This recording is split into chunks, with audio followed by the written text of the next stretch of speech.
progovorila o intimnim odnosima sa oženjenim zadrugarom, Mima otkrila kakav je Gruje u krevetu tokom igre istine, Viktorija Mitrović je postavila pitanje Marku Janjuševiću Janjušu. U kakvom si odnosu sa carem? Postavila je pitanje Viki. Na početku sam rekao da neću imati komunikaciju sa njim ako bude sa Majom, ali što se mene tiče normalan je odnos, odgovorio je Janjuš. Ja sa njim mogu da sednem i razgovaram kada raščistim sa Majom u glavi, ubacio se car. Mene oni ne interesuju, niti mi pada na pamet, rekao je Janjuš. Marko Janjušević Janjuš je sledeće pitanje postavio Milani Mimi Šarac, da li ti odgovara odnos sa Grujom, pitao je on. Da, odgovara mi, odgovorila je Mima.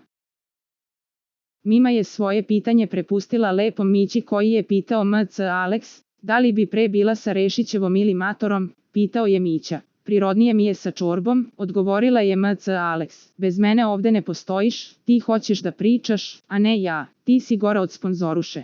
Na današnji dan se kunem u dete, drala se Matora, pa počela da psuje. Za najnovije vesti iz realitija i estrade kliknite subscribe, like i zvonce. Svaki dan najnovije vesti, zato nas zapratite.